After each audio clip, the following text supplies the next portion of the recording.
Hi hello welcome to jollysamayaltasty. நம்ம இன்றைக்கி அட்டகாசமான சுட்ட மீன் எப்படி செய்யலாங்கிறத பார்க்கலாம். நான் இதுக்கு 1/2 கிலோ சாலை மீன் எடுத்து க்ளீன் பண்ணி வச்சுருக்கேன். சாலை மீன் சுட்ட மீன் செய்கிறதுக்கு சூப்பராக இருக்கும். வாங்க இதுக்கு தேவையான பொருட்கள் பார்க்கலாம். இதுக்கு 4 பச்சை மிளகாய், கொத்தமல்லி தழை, கருவேப்பிலை தழை, ஒரு வெங்காயம், அப்புறம் இஞ்சி பூண்டு பேஸ்ட்டு, உப்பு. இதுதான் இதுக்கு தேவையான பொருட்கள் நம்ம சேர்க்க போகிறோம். நம்ம நார்மலாக செஞ்சு சாப்பிட்றத விட இந்த மாதிரி ஒரு டைம் ட்ரை பண்ணி பாருங்களேன், சூப்பராக இருக்குங்க. வீட்டில் இருக்கிறவங்க அடிக்கடி செஞ்சு தாங்கன்னு கேட்பாங்க, அந்தளவுக்கு டேஸ்ட்டாக இருக்கும். மீன் நம்ம கடலில் பிடிச்சி ஃப்ரெஷ்ஷாக நம்ம சமைக்கும்போது இதனோட டேஸ்ட் அட்டகாசமாக இருக்குங்க. அதுக்காக தான் நான் சாலை மீன் சூஸ் பண்ணியிருக்கேன். இந்த மாதிரி எல்லா பொருட்களும் மிக்ஸி ஜாரில் மாற்றி நம்ம இந்த மாதிரி கொரகொரப்பான பேஸ்ட்டாக நம்ம அரைச்சிக்கலாம். இது எண்ணெயில் போட்டு வதக்கும் போது இந்த பேஸ்ட்டும் நமக்கு நல்ல ஒரு டேஸ்ட்டு கொடுக்குங்க.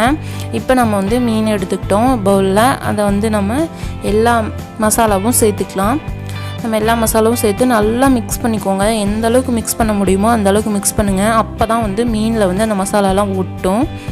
இப்படி நம்ம மிக்ஸ் பண்ணிவிட்டு ஒரு 1/2 மணி நேரம் 1 மணி நேரம், நான் 1 மணி நேரம் ஊற வச்சேன். இந்த மாதிரி 1 மணி நேரம் நீங்கள் ஊற வச்சு எடுத்துக்கோங்க, அட்டகாசமாக இருக்குங்க. இப்போ நம்ம ஒரு கடாயில் எண்ணெய் விட்டுக்கலாம். கம்மியான அளவுக்கே எண்ணெய் விட்டுக்கோங்க. இந்த எண்ணெயில் தான் நான் எல்லா மீனுமே பொரிக்க போகிறேன், அதனால தான் உங்களுக்கு அதிகமாக தெரியுது. நம்ம எண்ணெய் விட்டுட்டு ஒவ்வொரு மீனாக அதில் போட்டு நம்ம சேர்த்து ஃப்ரை பண்ணிக்கலாம். சூப்பராக இருக்குங்க. இந்த மாதிரி நீங்கள் ஃப்ரை பண்ணும்போது ஒரு டைம் இந்த மாதிரி செஞ்சு பாருங்கள். அது அடிக்கடி நீங்கள் செய்ய சொல்லிக்கிட்டே இருப்பாங்க வீட்டில். சூப்பரான டேஸ்ட்டாக இருக்கும். ஒவ்வொரு மீனும் இந்த மாதிரி போட்டு நம்ம பிரட்டி விட்டுக்கலாம். செம்ம டேஸ்ட்டாக இருக்கும். நல்லா வேகட்டும் எண்ணெயில்.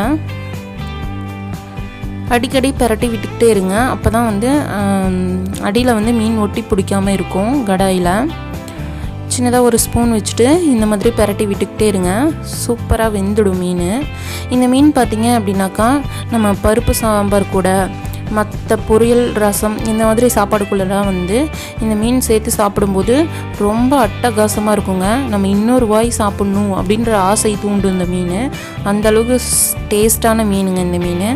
எல்லாருமே சாப்பிட்டு பாருங்கள். டேஸ்ட்டுக்காக மட்டும் இல்லைங்க, இந்த மீனில் நமக்கு தேவையான சத்துக்கள் அதிகமாக இருக்குதுங்க.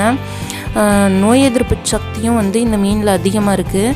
இந்த மீன் அடிக்கடி உங்கள் வீட்டில் சமைங்க. அப்போ தான் நமக்கு நோய் எதிர்ப்பு சக்தி அதிகரிக்கும். ரொம்ப நல்ல மீனாக இருக்குது. விலையும் கம்மி தாங்க, 100 ரூபா தாங்க. 1 கிலோ மீனே 100 ரூபா தான். ஆனால் நமக்கு கொண்டு வரவங்க அதிகமான ரேட் சொல்லுவாங்க. நம்ம டைரெக்டாக கடலில் பிடிக்கிறதோ அல்ல ஆற்றுல பிடிக்கிறதோ அங்கே போய் நம்ம டைரெக்டாக வாங்கும்போது கம்மியான ரேட்டில் தான் இருக்கும். பாருங்கள், நல்லா மீன் பொரிஞ்சிருச்சு. இப்போ நம்ம மீன் எடுத்துக்கிட்டு நான் மறுபடியும் இன்னொரு ரவுண்டுக்கு நான் மீன் சேர்த்துக்கிட்டேன். நல்லா மீன் ஃப்ரை ஆகிடுச்சு பாருங்கள். இந்த மாதிரி ஃப்ரை பண்ணி எடுத்துக்கோங்க. சூப்பராக ஃப்ரை ஆகிடுச்சு பாருங்கள். எங்கேயுமே எண்ணெயே கிடையாது, அந்தளவுக்கு ஃப்ரை பண்ணிட்டேன். இந்த மாதிரி ஃப்ரை பண்ணிட்டு நீங்கள் எல்லாருக்குமே செஞ்சு கொடுங்க.